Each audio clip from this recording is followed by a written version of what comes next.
변화론 두 번째 시간, 근원적 변화라는 제목으로 같이 공부하겠습니다. 공부하기 전에 잠깐 하나, 이제 우리가 11월 마지막 주일까지 보냈고요. 대림절 지내면서 이제 마지막 한 달 정도를 보내고 있습니다. 제가 오늘부터 그 12월 묵상지, 아직 11월 이제 거의 다 끝났지만요. 12월 묵상지를 1일부터 31일까지 쭉 계속 연결해서 제가 묵상을 하고 있습니다. 제가 여기 와서 만 7년, 근데 연말에서 연초로 넘어가는 매년 그렇지는 않았는데요. 어느 해는 연말에서 연초로 넘어가면서 하나님이 아주 강력하게 감동을 주셔서 말씀을 주신 그런 해들이 있었습니다. 그래서 사실은 매년 그거를 기대했는데 매년 그렇지는 않았고요. 아마 여러분들도 기억하실 거예요.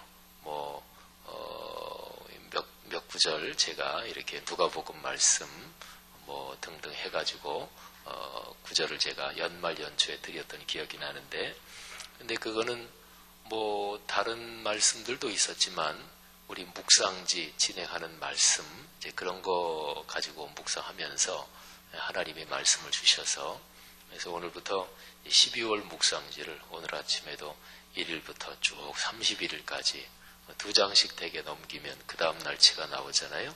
토요일에서 주일 넘어갈 때는 3장 넘겨야 나옵니다. 그 다음 게. 그래서 쭉 연결하면서 묵상을 했는데 하나님께서 저한테 말씀을 주시기를 바랍니다. 여러분도 기도해 주세요. 그래서 우리 교회가 새성전 첫 해에서 이제 둘째 해로 넘어갈 때 하나님께서 우리 교회 공동체 전체에 주실 말씀을, 그래서 말씀을 주시면 한글로 우리 홍성분 집사님한테 붓글씨를 좀 부탁할 생각이고, 한자로 그 어르신 조남이 누구시죠? 갑자기 조남이 기억이 안 나네. 우리 한자 그 붓글씨 하시는 그 어르신 있죠? 예? 예, 김광옥 맞아요. 김광옥 집사님 맞아요. 붓글씨 하시는 어르신. 김광용. 맞아요. 그 어르신이 저한테 붓글씨를 정좌 묵상 이렇게 새집 예배당에 있을 때 써주신 게 있어요. 정좌 묵상. 정자는 고요 정자, 좌자는 앉을 좌자, 묵상. 그러면서 그 어르신이 한자 서예 가세요. 김광영 집사님 그 어르신께서.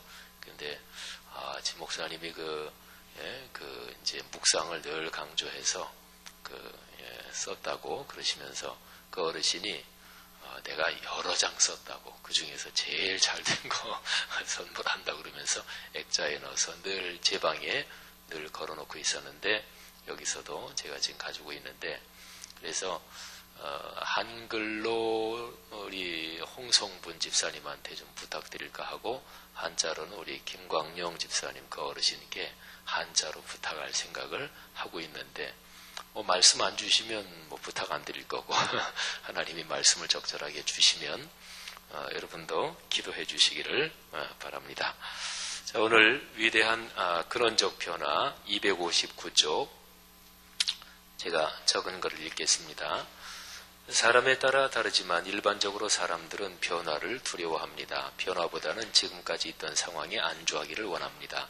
지금 내 상황이 더 바랄 수 없을 정도로 완전하다면 모르지만 그렇지 않다면 좋은 방향으로 늘 새롭게 되어야 합니다. 내 삶을 아름답고 행복하게 하는 방향으로 변해야 합니다. 내 삶이 이런 상황에서 변화는 철저할수록 좋습니다. 내 삶의 근본적인 면까지, 근원적인 점까지 변화되는 게 좋습니다. 성경은 변화에 대한 책이라고 할 수 있을 정도로 변화에 대한 이야기로 가득 차 있습니다. 그리고 성경에서 가장 중요한 사건은 근원적 변화에 대한 이야기입니다. 예수 그리스도의 십자가 사건이 바로 그것입니다. 예수님은 근원적 변화에 대해 가르치셨습니다. 모양 조금 바꾸고 겉을 조금 치장하고 방향을 조금 틀고 그런 식은 결코 예수님 방식이 아닙니다. 예수님은 철저하고 근원적인 변화를 요구하십니다. 예수님의 처음 메시지를 보세요. 예수님이 공적 사역을 시작하시면서 가장 처음 말씀하신 내용이 마가복음 1장 14, 15절에 있습니다. 자, 우리 9절을 같이 읽겠습니다. 요한이 잡힌 후 예수께서 갈릴리에 오셔서 하나님의 복음을 전파하여 이르시되 때가 찼고 하나님의 나라가 가까이 왔으니 회개하고 복음을 믿으라 하시더라. 아멘. 이 말씀에서 때가 찼다는 표현은 드디어 변화될 때가 왔다는 것입니다. 하나님 나라는 얼마나 엄청난 변화인가요? 나라가 바뀌는 것을 생각해 보세요. 옛날로 말하면 왕조가 바뀌는 것, 요즘으로 말하면 정권이 바뀌는 것을 말입니다. 또는 한 나라가 완전히 망하고 다른 나라가 들어서는 것을 생각한다면 더 큰 변화겠지요. 예수님은 하나님 나라가 이 세상의 나라에 지금 뚫고 들어온다고 말씀하고 있습니다. 그러면 그 나라에 들어가는 방법은 무엇인가요? 회개하고 믿는 것입니다. 회개라는 말이 또 굉장히 과격하고 근원적인 변화를 담고 있습니다. 헬라어 발음으로 메타노이아인데 가던 방향을 정반대로 바꾸는 것을 뜻합니다. 회개에 대해서는 우리가 다음 시간에 아주 자세하게 살펴볼 겁니다. 예수 그리스도를 믿기 이전과 믿은 다음의 삶을 비교한다면 죽음에서 생명으로 바뀌는 것입니다. 다시 태어나는 것입니다. 이전 것은 완전히 없어지고 새로운 존재가 되는 것입니다. 이 얼마나 근원적이고 철저한 변화인가요? 그리스도인이 되고 나서도 변화는 계속됩니다. 그리스도인의 삶은 날마다 새롭게 변하는 것입니다. 사도 바울은 심지어 이렇게까지 말했습니다. 나는 날마다 죽노라. 죽고 끝이다. 그 얘기는 아니겠죠. 그죠? 날마다 죽고 날마다 다시 새롭게 태어난다. 그런 얘기죠. 아주 과격한 말이에요. 과격한 말입니다. 그리스도인이 변화를 두려워한다면 그건 성경의 가르침이 삶에 깊게 연결되지 못한 까닭입니다. 이 세상의 변화보다 그리스도인의 변화는 더 강력합니다. 그럴 때만 그리스도인은 세상을 이끌어갈 수 있고 변화시킬 수 있습니다. 기억하십시오. 세상의 변화보다 더 근원적으로 변하는 사람만이 세상을 이기고 세상을 변화시킬 수 있습니다. 늘 그래왔어요. 2000년 교회 역사에서 또는 창세 이후로 하나님의 백성들 역사에서 변화가 진행될 때만, 그리스도인이 변화를 두려워하지 않을 때만 그리스도인은 세상을 이끌었고요. 그리스도인이 현실에 안주하기 시작하면서는 교회가, 그리스도인이 세상의 빛이 아니라 세상의 짐이 되기 시작한 시점이 바로 그런 시점입니다. 그리고 제일 무서운 사람은 지금 자기가 가지고 있는 거를 다 포기할 각오가 되어 있는 사람이 제일 무서운 사람이에요. 더 이상 잃어버릴 게 없다. 난 다 버릴 수 있다. 이 사람처럼 무서운 사람이 없어요. 근데 예수 믿는 사람은 주님을 위해서 목숨까지 던진다. 목숨까지 바치는 것. 주를 위해서 죽는 게 순교잖아요. 그러니까 그리스도인이 그 정도 각오 가지면 그는 세상이 말리지 못하는 거예요. 변화라는 거하고 연관해서 우리가 그런 묵상을 한다면 신앙의 능력이 어떤 것인지 좀 더 우리가 자세하게, 그리고 거추장스러운 거 빼버리고 알 수 있습니다. 이거를 가만히 묵상하면 신앙생활하면서 어떻게 보면 불필요한 거칠애들, 어줍지 않은 신앙적 자존심들, 우리 목사들로 얘기하면 신학 공부하고 내 경력이 어떻다, 또 우리 목회자들도 이런저런 경력을 쭉, 어떤 목회자는 명함 받으면 거기에 막 여러 개 적어놓고 그랬는데 그런 건 사실은 다 거추장일 수 있습니다. 그게 그렇게 중요하지 않고 제일 근원적인 거를 중심에 잡고 그런다면 모르지만 제일 근원적인 거 빼고 다른 거 제 아무리 많아도 소용없습니다. 가톨릭 교회하고 천주교하고 우리 기독교하고 근원적으로 다른 점이 그것입니다. 기독교는 가톨릭보다 과격해요. 그러니까 중세교회가 타락할 때 그걸 깨고 나온 게 프로테스탄트 기독교인데, 기독교는 늘 근원적인 걸 생각합니다. 이거를 잃어버리면 그는 기독교가 힘을 잃어버립니다. 변화와 연관해서 우리가 그런 묵상을 한번 한번 성경 구절 보면서 하겠습니다. 자, 제가 요한복음 3장하고 고린도후서 5장 두 군데를 적어놨는데요. 우리가 잘 아는 본문이죠. 자, 요한복음 3장 1절, 2절, 2절을 같이 읽겠습니다. 그런데 바리새인 중에 니고데모라 하는 사람이 있으니 유대인의 지도자라. 그가 밤에 예수께 와서 이르되 랍비여, 우리가 당신은 하나님께로부터 오신 선생인 줄 아나이다. 하나님이 함께하지 아니하시면 당신이 행하시는 이 표적을 아무도 할 수 없음이니이다. 아멘. 니고데모 지도자지요. 이 니고데모가 예수라는 분이 하는 일이 얼마나 이 변화가 강력한 것인가 알고 있었습니다. 보세요. 하나님이 함께 하시는구나. 이렇게 인정하고 알고 있었어요. 그죠? 하나님이 함께 하시면 이 변화라는 게 얼마나 힘이 셀까요? 얼마나 강력할까요? 그러니까 하나님이 함께 하시면 지금까지 하던 것, 지금까지 사람이 이렇게 저렇게 생각하던 것하고는 꽤 다르게, 사뭇 다르게, 엄청나게 다르게 진행됩니다. 이사야서 55장에 내 생각은 너희 생각과 다르고 내 길은 너희 길과 달라서 하늘이 땅보다 높은 것처럼 그렇게 다르다. 주께서 이렇게 말씀하셨거든요. 그걸 생각해 보세요. 니고데모는 지금 예수란 분, 그분의 삶, 그분의 일에서 진행되는 게 저거는 여호와 하나님이 함께 하시는 거구나. 그렇게 깨닫고 그런 시각으로 보고 있었어요. 그러니까 니고데모는 예수란 분에 대해서 엄청난 변화가 그분을 중심으로 마치 회오리처럼 소용돌이 치고 있는 것을 니고데모는 본 사람이에요. 그리고 그 뒤에 당신이 행하시는 이 표적이라는 얘기를 하잖아요. 여러분 성경에서 표적이라는 말이 나오는데 헬라어로 세메이아라고 발음하는데요. 이 표적은 우리가 일반적으로 많이 쓰는 말이 기적 그러잖아요. 그죠? 근데 일반적으로 많이 쓰는 기적이라는 말의 어감하고 표적하고는 다릅니다. 그러니까 표적은 이 표자, 요거 글자가 뭐를 표시한다 그런 거잖아요. 표시, 알려준다는 거잖아요. 그러니까 기적, 표적 뒤에 적자는 똑같은데 근데 기적할 때 기자는 굉장히 기이하다, 어이구 신기하다, 대단하다 이런 뜻이에요. 근데 성경에서 일어나는 초자연적인 사건들은 기적이라고 하는 것보다 표적이라고 하는 게 이 번역이 참 좋은 거예요. 성경에서 나타나는 초자연적인 사건들은 그 자체가 의미가 있는 게 아니라 그거는 뭐를 보여주는 거예요. 뭐를 보여주는 걸까요? 하나님의 살아계시다는 거를. 하나님의 뜻을, 하나님의 섭리를 보여주는 거예요. 그러니까 병고침부터 시작해서 모든 초자연적인 어떤 사건은 그게 하나님을 증거하고 하나님을 보여주고 하나님의 뜻을 나타내지 않으면 그거는 비기독교적인 거예요. 많은 기독교 지도자들이 치병의 은사나 예언의 은사나 이런 거를 받고 활동하다가 중간에 곁길로 빠지는 게 그겁니다. 은사를 받을수록 조심해야 돼요. 사람이 참 약해가지고요. 내가 다른 사람보다 뭐가 탁월하다. 그러면 언제나 그거 가지고 자랑하고 재고 또 그걸 가지고 내 권력을 구축하는 수단으로 삼고 싶은 마음이 누구에게나 다 있어요. 목사들에게 예외 없습니다. 다 있어요.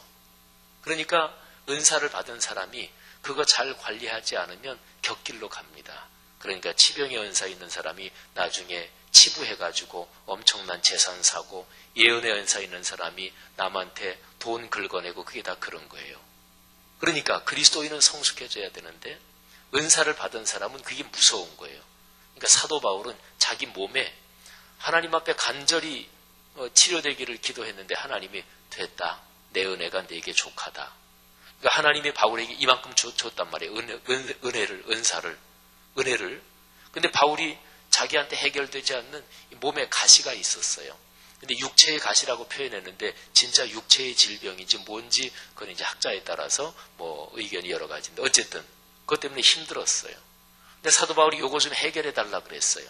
그러면 하나님의 은혜가 이만큼인데 더 많아질 거 아니겠어요? 근데 하나님 말씀하시기를 내 은혜가 내게 족하다. 그러니까 하나님이 보시기에 은혜를 이만큼 높여주면 바울이 곁길로 갈 것 같아. 그럴 수 있어요. 그 말씀은 그렇게 볼 수 있어요. 그러니까 은사 받은 사람은 두렵고 떨림, 그리고 신자들이 목회자를 우상화하면 안 돼요. 너무 지나치게 받들면 안 돼요. 그러니까 목회자가 공적으로 하나님의 일을 맡은 사람이라는 것을 알고 순종하셔야 돼요. 그러나 개인적으로 우상화시키지 마세요. 그러니까 신자하고 목회자하고 서로 짜고 고스톱 치면 안 돼요. 그러니까 목회자도 내가 스타가 되는 게 성도들이 대리만족하는 거지, 종교적으로. 그리고 신자들도 적절하게 목사 높여주고, 사실은 거기에 목적이 있는 게 아니라 목사 높여주면서 자기가 어떤 헤게모니 주려고. 이게 다 종교적인 심리, 인간의 타락한 종교적인 심리예요. 그러니까 오로지 하나님의 말씀만 최고해야 돼요. 하나님을 보여줘야 돼요. 자, 여기에서 니고데모는요, 하나님이 함께 하시다, 예수라는 사람을 중심으로 막 변화에 엄청난 소용돌이가 치는 것을 니고데모는 볼 수 있는 시각이 있었어요. 표적이 일어나고 있었거든요. 자, 보세요. 근데 예수님께서 뭐라고 대답하시냐면, 니고데모가 엄청난 변화의 그 소용돌이를 보는데 예수님께서 이런 말씀을 하시는 거예요. 니고데모야, 네가 엄청난 변화를 네가 지금 보고 있구나. 근데 네가 보는 거는 아무것도 아니다. 그게 큰 변화가 아니다. 그거하고는 비교도 안 되는 더 큰 변화가 있다. 3절 말씀은 저 유명한 요한복음 3:3, 이 말씀 바로 그걸 얘기하는 거예요. 자, 보세요. 3절 다 같이 읽겠습니다. 시작. 예수께서 대답하여 이르시되 진실로 진실로 내게 이르노니 사람이 거듭나지 아니하면 하나님의 나라를 볼 수 없느니라. 아멘. 예수님께서 요한복음에 특별히 이게 특징적인 표현이기도 한데요. 예수님께서 진실로 진실로, 이거는 헬라어로 말하면 아멘 아멘 내게 이르노니, 아멘이 그런 뜻이에요. 여기 헬라어 원문으로 아멘 그건데, 근데 요한복음에서요 진실로 이런 표현이 나왔다 그러면 그 구절은 굉장히 중요한 구절이에요. 진실로가 더블로 나왔다 그러면 이건 더블로 중요한 구절이에요. 진실로 진실로 내게 이른다, 내게 말한다. 그 뒤에 구절은 정신 바짝 차리고 들어야 되는 구절이지요. 그 뒤에서 뭐라고 얘기하냐면 거듭남에 대해서 얘기해요. 근데 거듭남이 중요한 이유는 하나님 나라를 본다, 요게 거기에 걸려있기 때문에 그래요. 이 세상에 살면서 하나님 나라를 보는 사람이 있고 못 보는 사람이 있어요. 이 세상에 살면서 이미 교회 다니면서 교회 안에서 역사하시는 하나님의 거룩한 임재, 하나님의 손길을 보는 사람이 있고 못 보는 사람이 있어요. 보는 사람은 교회 공동체에서 경외심을 가져요. 못 보는 사람은 방자하게 돼요. 방자하게 돼요. 예를 들어서 그 건물에 들어갔는데 거기에 예를 들어서 장관이 거기 계시다. 그런데 장관 있는 것도 모르고 그냥 막 큰 소리 치다가 장관 있는 거 알게 되면 아이고 장관님 계셨군요. 뭐 예를 들어서 이런 거요. 집안에 들어갔는데 어르신이 안 계신 줄 알고 뭐 친구들끼리 얘기하면서 그러다 보니까 집안에 제일 어르신이 그 방에 계셨어요. 아유 어르신 죄송합니다. 그 계신지 몰랐네요. 이런 거 비슷한 거예요. 하나님의 나라를 보는 사람하고 못 보는 사람이 있어요. 이 세상에 살면서. 그거는 예를 들어서 똑같은 사람이 두 사람이 같이 신앙생활하면서 같은 교구 같은 구역에서 활동하면서 집사님 한 사람은 못 보고 한 사람은 볼 수 있어요. 교회에서 일주일에 서너 번씩 자주 만나는데, 제가 엊그제 목회자 세미나 가서 그런 얘기했어요. 멀쩡하게 목회하는데 아주 친한 친구 목사인데, 그런데 이 사람은 하나님이 역사하시는 하나님하고 딱 접촉되는 위대한 비밀을 매일매일 알고 살 수 있고 옆에 친구는 몰라. 그럴 수 있어요. 같은 지방에 같이 옆에서 만나는데 그럴 수 있어요. 그러니까 이게 알 사람이 없도다. 그걸 경험하지 않은 사람은 모르는 거예요. 이 땅에 살면서 하나님의 나라를 보는 사람, 보지 못하는 사람. 보면은 그게 얼마나 대단할까요? 여러분, 눈에 뭐가 씌운다는 얘기가 있죠? 우리말로. 눈에 씌운다는 게 뭔지 아세요? 이게 씌운다는 게 이렇게 보통 사람이 눈으로 보이는 거는 이걸 안 보이고, 보통 사람이 안 보이는 게 보인다는 거예요. 그래서 눈에 뭐가 씌운다 그러면 뭐 귀신이 보인다 그러잖아요. 그게 하나님의 나라를 본다, 그게 그런 거고, 그 다음에 이 세상에 살 때 그렇지만 이 세상의 모든 것이 끝나고 누구나 다 영원하진 않으니까 다 가니까, 그러니까 이 세상의 삶이 끝나고 나서 영원히 들어갈 하나님의 나라, 그거를 이 세상에 살면서 그거를 바라보는 사람, 그거를 못 보는 사람, 그게 차이가 있는 거예요. 근데 어떻게 하면 그거를 볼 수 있을까요? 그러니까 그거를 보고 못 보는 게 중요한 거예요. 하나님의 나라가 중요합니다. 예수님께서 마가복음 1장 14절 15절에서 때가 가까웠다. 회개하고 복음을 믿으라. 하나님 나라가 가까웠다 그랬잖아요. 하나님의 나라. 이게 중요한 거거든요. 근데 이 하나님의 나라를 보려면 거듭나야 돼요. 거듭난다. 순 한글 표현이지요. 한자어로 말하면 중생한다. 거듭중자, 날생자. 근데요, 이 거듭난다는 헬라어 표현이 글자 그대로 직역하면 이런 표현이에요. 위에서부터 난다. 위에서부터 태어난다. 이런 표현이에요. 우리 사람은 부모님으로부터 출생하잖아요. 그건 우리는 땅에서 태어났잖아요. 그죠? 근데 요거는 위에서부터 태어난다. 하늘에서부터 태어난다. 그런 뜻이에요. 그러니까 글자 그대로 직역하면 예수님이 이렇게 말씀하시는 거예요. 사람이 하늘에서부터 태어나지 않으면 하나님의 나라를 볼 사람이 없다. 그러니까 이 니고데모가 이게 참 이상하잖아요. 이 하늘로부터 태어난다. 또는 여기에 성경에 번역한 대로 사람이 다시 나지 않으면, 두 번 나지 않으면, 지금 사람은 여러분이나 저나 다 태어났으니까 살잖아요. 근데 다시 태어난다. 이거를 하늘에서부터 난다. 이렇게 표현이 되는 건데, 그러니까 니고데모가 이해가 안 가는 거예요. 니고데모가 하는 말을 보세요. 사람이 늙으면 어떻게 날 수 있습니까? 니고데모가 나이가 꽤 들었던 사람이다. 드신 분이다. 이거를 요 구절로 미루어 짐작할 수 있습니다. 나이가 예를 들어서 늙은 사람이 어떻게 날 수 있습니까? 두 번째, 어머니 태중에 들어갔다가 다시 납니까? 예수님께서 말씀하십니다. 물과 성령으로 난다는 얘기다. 육으로 난 거는 육이다. 사람이 육신이 부모에게서 태어나는 거는 육체적인 출생이죠. 내가 지금 육체적인 출생 얘기하는 거 아니다. 영으로 출생하는 걸 얘기하는 거다. 그러니까 다시 난다. 그 말을 너무 놀랍게 여기지 말라. 예수님의 말씀은 요한복음 3장은 많이 아는 구절이면서 이 구절을 아주 쉽게 마음속에 팍 이해되고 그러지는 또 않는 구절이기도 해요. 자, 바람이 분다. 내가 소리는 듣지 않느냐. 근데 어디로 와서 어디로 가는지 알지 못한다. 성령으로 난 사람도 그렇다. 그러니까 예수님이 하시는 말씀이 자, 육체적인 출생 아니다. 어머니 태중에 들어갔다가 다시 나오라는 얘기 아니다. 영적으로 나는 거다. 그리고 그거는 성령으로 나는 거다. 니고데모가 9절 보니까 제가 잘 모르겠습니다. 10절에서 예수님이 말씀하십니다. 너는 말씀을 가르치는 선생 아니냐. 근데 왜 그런 걸 모르느냐.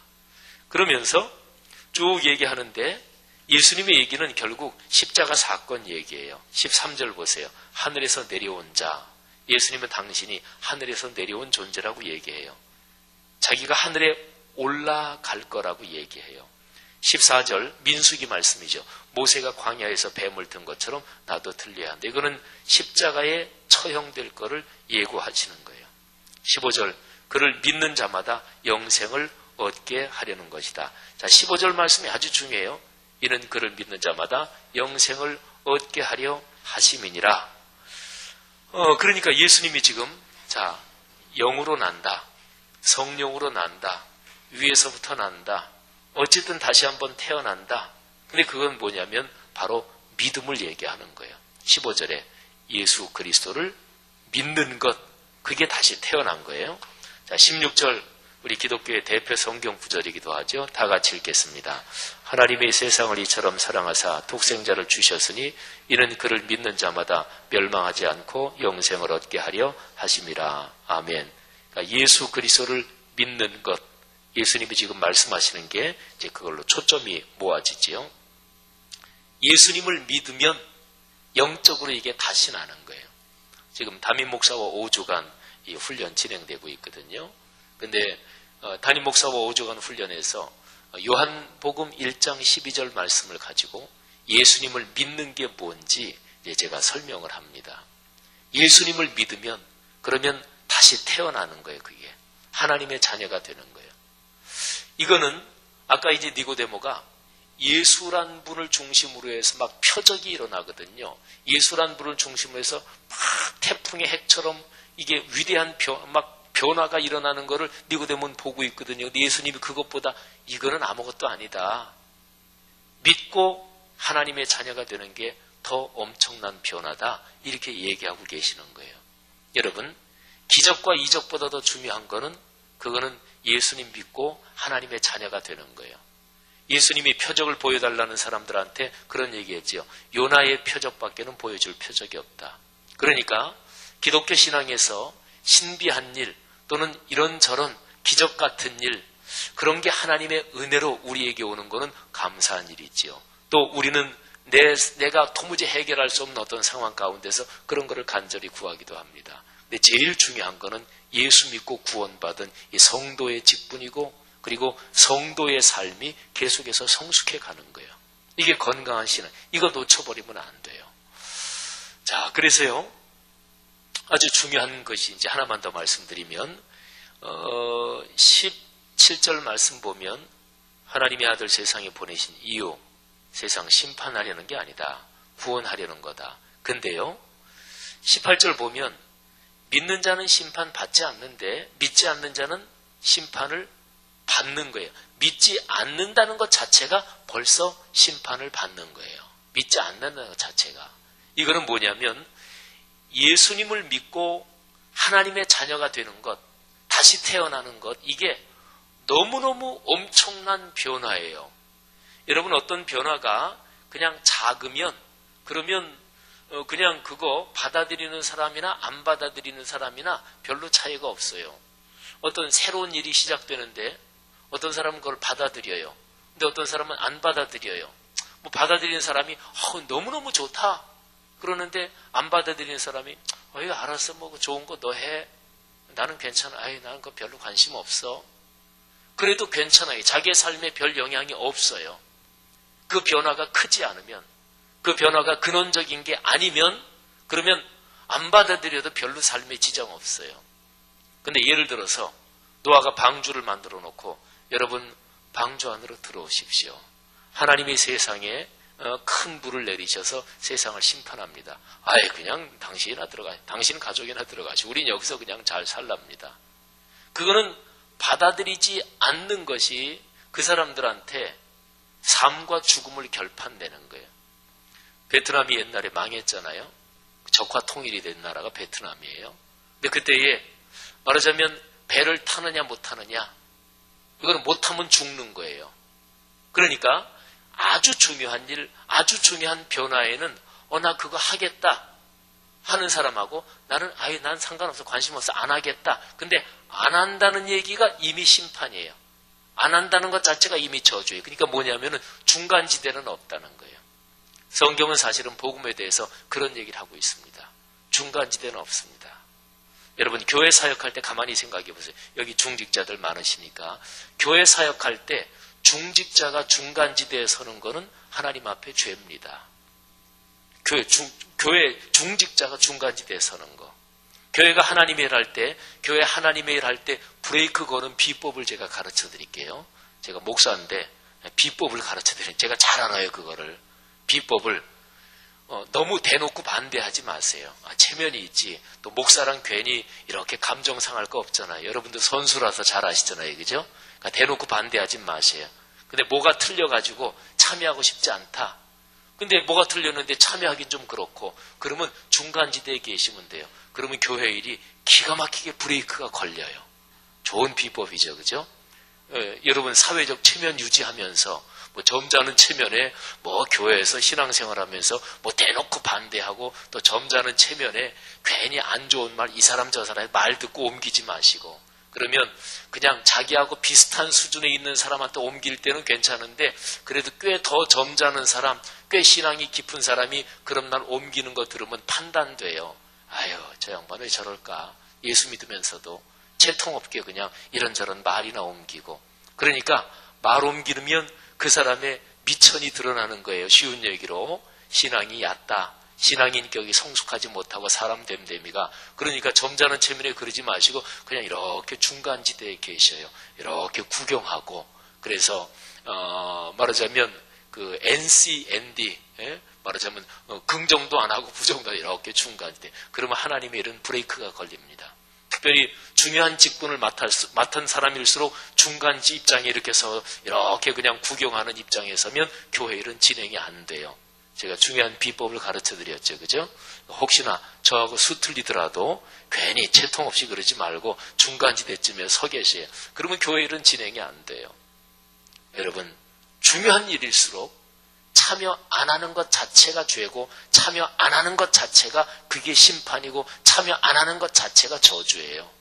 이게 요한복음 3장 18절이 그거예요. 그를 믿는 자는 심판을 받지 않는다. 그런데 믿지 않는 자는 하나님의 독생자 이름을 믿지 아니하므로 벌써 그게 심판을 받은 거나 다름이 없다. 그런 거예요.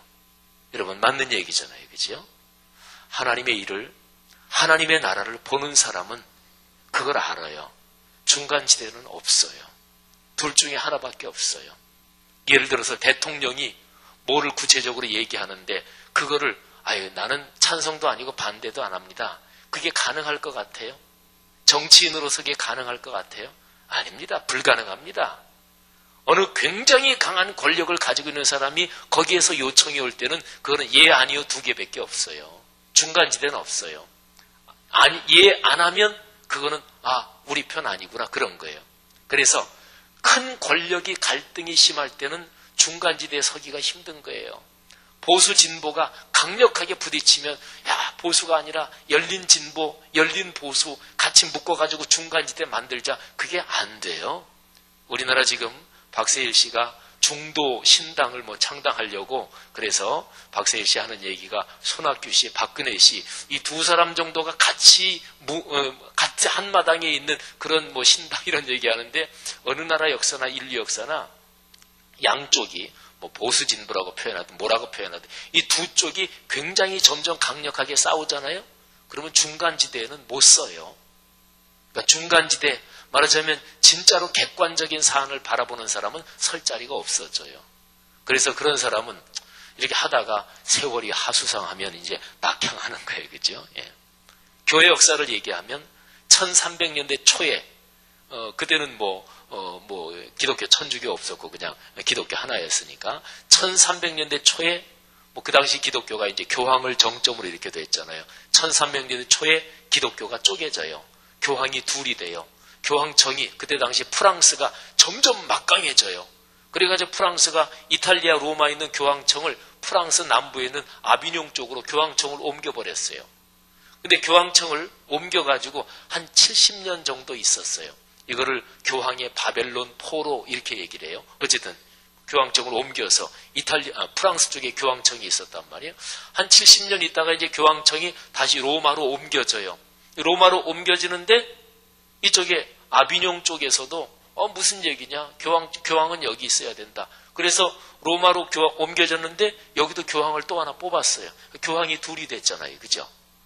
그래가지고 교황이 둘이 되니까 전 유럽이 다 거기는 완전히 기독교 세계니까 전 유럽이 입장 정리를 해야만 했어요. 로마 쪽 교황 편이냐? 프랑스 아비뇽 쪽 교황 편이냐? 그래서 이거를 해결하려고 막 애를 쓰다가 양쪽 다 너도 교황 안 한다고 약속해라. 너도 안 한다고 약속해라. 제3의 인물 뽑자 그래서 그래 나 교황 안 할게. 나도 안 할게. 그러고 나서 다 주저앉혀놓고 제3의 인물을 뽑았어요. 근데 뽑았는데 양쪽이 또 아니야 나 계속 할래. 그래가지고 세 사람이 됐어요. 그런데 전 유럽이 다 그렇게 되니까 이게 어쨌든 양쪽에 교황이 둘이 있는데 아주 구체적인 예를 들어서 시골의 어떤 조그만 교회까지도 너 로마 교황 편이야 아비뇽 교황 편이야 입장을 정리해야 돼요. 부모가 대판 싸워가지고 갈라진다. 그러면 애들 조그만 애 너 엄마 따라갈래 아빠 따라갈래 그러잖아요. 그런 거예요. 이게 바로 고래 싸움에 새우등 터진다는 거예요. 그러니까 이게 아주 나쁜 사람들인데 이게 말하자면 그래서 지금 한국 교회도 한기총 문제 때문에 얼마나 복잡한지 모르는데 제가 그냥 사람 이름은 얘기할 수 없지만 우리나라에서 제일 큰 데가 장로교인데 장로교 이쪽 큰 덩치 이쪽 큰 덩치 그 두 사람이 저 강변 시민공원에 가서 두 사람이 그냥 맞짱 뜨고 끝냈으면 좋겠어. 그 두 사람 근원적으로 따지고 들어가면 이게 그런 개인 문제 100% 다 그런 건 아니지만 이게 거기 얽혀 있어요. 이게 그냥 두 사람이 맞짱 뜨고 끝내지. 근데 이게 그래서 이제 쭉 내려오다가 중간에 어떤 사람이든지 리더가 되잖아요. 그러면 그 사람을 주변으로 영향력이 생겨요. 근데 그게 어느 정도 내려오다가는 그 다음에 어느 기수 또는 어느 정도의 세월이 흐르면서 거기 형성된 리더 그룹이 위에서 내려오는 거를 끊어버려야 돼요. 그래야 역사가 발전해요. 그래야 그 모임이 발전하고 교회가 발전해요. 계속해서 윗사람 총대 매면 안 돼요. 어느 정도 선에서는 끊어야 돼요. 그러니까 그 사람이 활동하고 그럴 때 생긴 영향력을 계속해서 총대 매고 난 이쪽 편 그러면 계속 갈라지지요. 나중에 10년, 20년, 30년, 40년 뒤에 활동하는 사람들은 자기들이 이렇게 양쪽 싸운 거 아니거든요. 근데 계속 위에 총대 매면서 나는 이쪽 파벌, 이쪽 파해가지고 계속 싸우는 거예요. 총대 매는 건 안 좋은 거예요. 그러니까 사람 총대 매면 안 되고 하나님의 거룩한 말씀 여기에만 순종해야 돼요. 근데 교회 일까지도 인간 모든 역사는 말할 것도 없고 일반 사회는 말할 것도 없고 교회 일까지도 어떤 일을 하면서 사람 관계에 전혀 얽매이지 않을 수가 없어요. 그러니까 자꾸 우리는 끊임없이 말씀으로 돌아가야 돼요. 사람 총대 매는 게 아니라 다시 한번 말씀으로 돌아가고 이게 바로 역사의 발전이에요. 이게 바로 하나님의 섭리가 이루어지는 거예요. 자, 요한복음 3장 말씀 아주 중요한 변화는 거기에 예 아니요 두 개밖에 없다 하는 것이죠. 자, 고린도후서 5장. 자, 고린도후서 5장에는 13절을 한번 보세요. 13절, 14절 두 절 다 같이 읽겠습니다. 시작. 우리가 만일 미쳤어도 하나님을 위한 것이요 정신이 온전하여도 너희를 위한 것이니 그리스도의 사랑이 우리를 강권하시는도다. 우리가 생각하건대 한 사람이 모든 사람을 대신하여 죽었은즉 모든 사람이 죽은 것이라. 여러분, 제가 말씀드리는 것처럼 성경에서 변화에 대한 얘기할 때 과격하다. 성경은 철저하고 과격하고 근원적인 얘기가 많아요. 그런 시각에서 보니까 그런 게 눈에 이렇게 잘 들어오지 않아요? 13절 미쳤다. 이것처럼 세상에서 과격한 얘기가 어디 있어요? 그죠? 미쳤다. 이거는 진짜 정신 이상이 됐다. 그런 거를 뜻하는 말이기도 하고 어디에 완전히 다 거기에 던진다. 이게 뭐에 미친 거잖아요. 그죠? 네, 미쳤다. 그 다음에 14절 보면은 그 이유가 있어요. 그리스도의 사랑이 우리를 강권한대요. 한 사람이 모든 사람을 대신하여 죽었다. 그래서 모든 사람이 죽은 것이다. 말하자면 여기는 죽는 얘기를 하네요. 미쳤다, 미친다, 죽는다. 세상에 이것처럼 과격한 얘기가 어디 있어요? 기독교 복음은 어떤 면에서는 그래서 위험해요. 그래서 인류 역사를 통치하던 국가의 통치자들, 어떤 문화권의 통치자들, 이 아주 대단한 지도자들은 종교가 얼마나 과격한 거를 잘 알고 있었어요. 그러니까 지도자들 중에서 종교가 뭔지 제대로 알지 못하는 사람은 큰 지도자는 아니에요. 그 사람은 급수가 낮은 사람이에요. 종교가 뭔지 아는 사람, 특별히 종교 중에서 기독교가 뭔지 아는 사람이 그 사람이 대단한 지도자예요. 그거를 부정적으로 이용해 먹은 사람이 히틀러입니다. 히틀러가 독일 교회를 막 열광시키면서 그거를 등에 업고 출연한 사람이 히틀러예요. 부정적으로 이용해 먹은 사람. 기독교를 긍정적으로 또 자신도 기독교에 귀의한 사람이 바로 로마 황제 콘스탄틴 황제예요. 그러니까 기독교가 뭔지, 기독교가 얼마나 과격한지, 근원적이고 철저한지 그걸 알아야 큰 지도자가 되는 거예요. 기독교는 죽고 사는 문제, 그리고 미치는 문제에 대해서 얘기하는 게 이게 기독교의 쉬운 얘기로 말하면 너무 떨지 마세요. 자, 그래가지고요.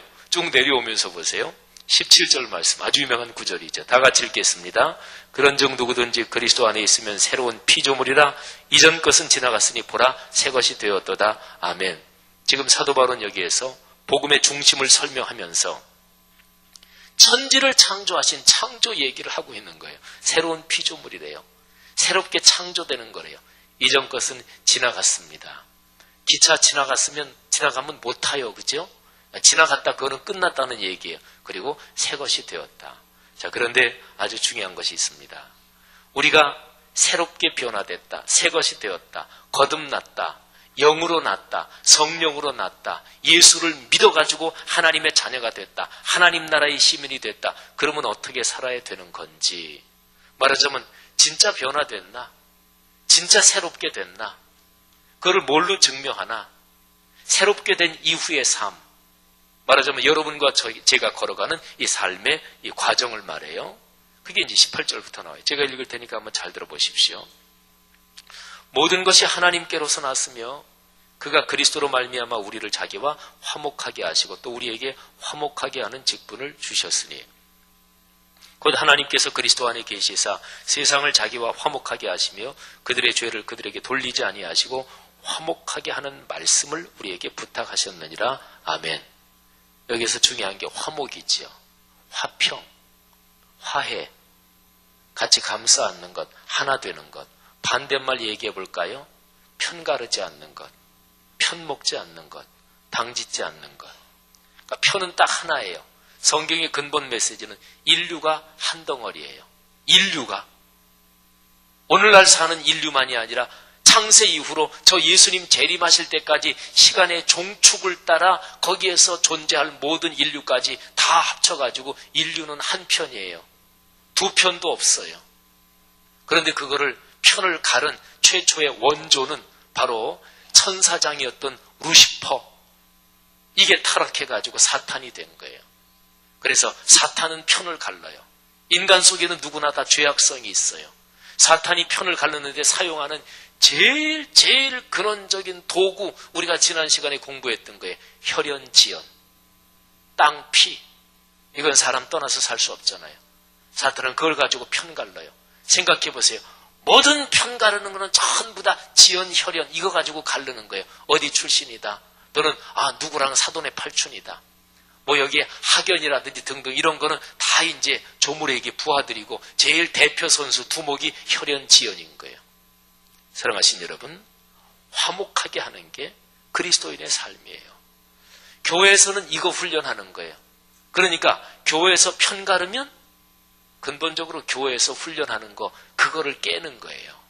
그러니까 교회 일은 일 자체가 얼마나 잘 되느냐, 일의 결과가 얼마나 좋느냐, 그게 사실은 중요한 게 아니에요. 중요한 거는 그 일을 진행하며 그 사역을 진행하며 그 봉사를 진행하면서 얼마나 우리가 서로 더 화목하고 더 화평하고 더 하나가 되고 이런 훈련을 하면서 그래야 세상에 나가서 다른 사람하고 하나 되는 그렇게 살 수 있을 거 아니겠어요?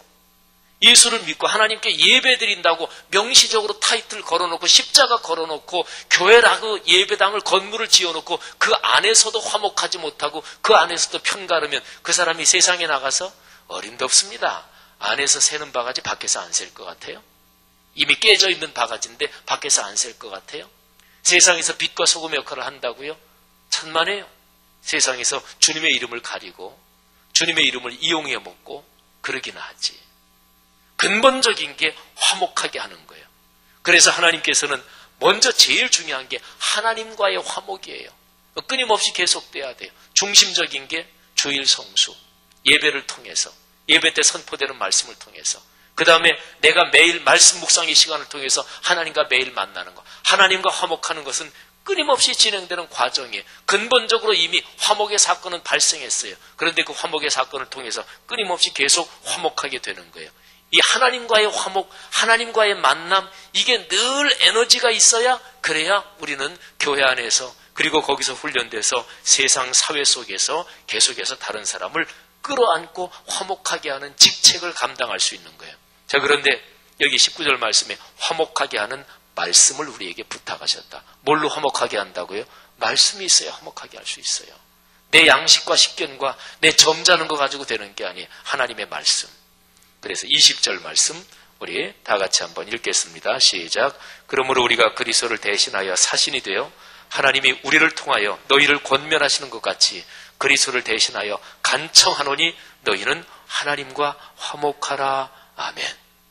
여러분, 여기 고린도 후서는 신자한테 보낸 편지예요? 불신자한테 보낸 편지예요? 신자한테, 믿는 사람한테, 고린도에 있는 그리스도인들에게 보낸 편지예요. 그런데 여기에서 사도 바울이 간절하게 얘기하잖아요. 우리가 그리스도를 대신하여 사자가 돼서 대사가 돼서 하나님이 우리를 통하여 너희를 권면하시는 것 같이 그리스도를 대신하여 간절히 부탁한다. 간절히 부탁한다. 너희는 하나님과 화목해라. 왜요? 고린도전서 1장을 보면 고린도 교회가 갈라져 있었거든요. 나는 바울파, 우리는 베드로파, 우리는 아볼로파, 어떤 머리 좋은 사람은 우리는 예수 그리스도파 이랬단 말이에요. 그 사람들은 나중에 하나님 앞에 더 맞을 거지만 감히 베드로, 바울, 아볼로 이름을 활용하는데 그렇게 자기 편 많은데 감히 그리스도 이름을 활용해? 한국 교회가 사회적으로 꺾인 거, 옛날에 김대중 대통령 시절에 같이 성경 공부했던 그룹들, 그 권사님들이, 집사님들이 서로가 싸워가지고 온로비 사건 때문에 법정에서, 일반 세상 법정에서 증언하면서 어떤 사람은 내가 하나님의 말씀에 성경에 손을 얹고 내가 맹세한다. 성경에 손을 얹고 내가 얘기한다. 그러니까 한쪽이 하나님의 이름을 걸고 맹세한다. 되게 나중에 맞을 거예요. 어디 감히 하나님의 이름을 걸고 그래요. 그러니까 고린도 교회가 그렇게 갈라져 있는 거, 그거를 생각하면 돼요. 하나님이 너희를 권면하시는 것처럼 간절히 제발 부탁한다. 하나님과 화목해라. 근데 이상하지요? 왜 사람들 사이에 갈라져 있는데 너희들끼리 화목해라 이 얘기 안 하고 하나님과 화목하라 그럴까요? 사람들끼리 저쪽 편 이쪽 편 좋다. 요 정도 하자. 신사역정 맺자. 요거 줄 테니까 그거 양보하고 자 이렇게 하자. 우리 싸우지 말자. 우리 그쪽 세력 인정한다. 우리 세력도 점잖게 인정해라. 우리 좋은 게 좋은 거 아니냐. 이거는 아니에요. 그렇게 해서는 그는 성경에서 말하는 화목이 아니에요. 하나님과 화목하는 거예요. 하나님과 화목하면 편은 없어지는 거예요. 그래서 여기서 이 말씀하는 거예요. 마지막 절 21절입니다. 하나님이 죄를 알지도 못하신 이를 우리를 대신하여 죄로 삼으신 것은 우리로 하여금 그 안에서 하나님의 의가 되게 하려 하심이라. 아멘. 하나님이 의로하여 하나님이 옳다는 얘기예요. 하나님이 맞아요 틀려요. 하나님이 옳아요 틀려요. 하나님이 의로워요 아니면 하나님이 불의해요 잘못했어요. 그러니까 하나님이 말씀하시는 거, 하나님이 뜻하시는 거, 하나님이 생각하시는 게 맞아요 틀려요. 근데 하나님이 생각하시는 게 맞다. 어떻게 알 수 있어요? 하나 되면 그게 증명이 되는 거예요. 그러니까 여기에서 우리가 하나님의 의가 된다는 게 그런 거예요. 우리가 살아가면서 다른 사람이, 세상이 우리를 보고서 하나님이란 분이 하신 얘기가 맞네? 하나님의 뜻이 그게 진짜 맞구나. 그렇게 알 수 있어야 되잖아요. 그러면 어떻게 그렇게 돼야 돼요? 우리가 하나님과 화목하고 그래서 우리 사이에 편이 없어져야 그렇게 되는 거예요. 이해가 가시죠? 그죠? 사랑하신 여러분, 위대한 변화는 그래서 그런 거예요. 예수 믿고 하나님의 자녀가 되는 게 제일 위대한 변화예요. 근데 그게 실제적인 삶의 현장에서 나타나는 건 뭐냐? 그거는 화목하게 되는 거예요. 이게 바로 예수 그리스도의 십자가의 복음입니다. 이 복음이 우리 300여 분의 제자반 훈련 받는 우리 모두의 삶에 강력하게 작동하시기를 주님의 이름으로 축복합니다. 기도하겠습니다. 한번 통성으로 기도하고 제가 기도하고 마치겠습니다. 들은 말씀 붙들고 기도하지요. 하나님 아버지 은혜를 감사합니다. 오늘 말씀 참으로 근원적 변화에 대한 귀한 가르침 요한복음 3장 고린도후서 5장 말씀을 통해서 다시 한번 배웠습니다. 하나님 우리를 축복하시고 성령으로 붙들어 주옵소서. 하나님의 능력으로 함께 해주시기를 간절히 기도합니다. 오 거룩하신 하나님, 우리 제자반 훈련받는 300여 분이 하나님의 거룩한 말씀의 뜻이 무엇인지 성령의 능력으로 바로 보고 바로 깨닫고 그리고 우리의 삶에 그 말씀이 강력하게 살아 움직이는 것 체험하도록 축복해 주시옵소서. 감사합니다. 그리고 축복합니다. 할렐루야. 하나님 아버지 거룩한 능력으로 우리를 복주시고 우리 안에 하나님의 거룩한 말씀이 이루어지기를 원합니다. 이 말씀이 이루어지며 위대한 축복이 참으로 감히 상상도 하지 못할 축복이 가정 가문에 이어지고 가문이 번창한다는 게 성경에서 무엇을 말하는지 명백하게 표적이 되어 가문 대대로 이어지게 하옵소서. 우리가 사는 당대에 참으로 멋지게 나타나게 하옵소서. 예수님 이름으로 기도 올립니다. 아멘.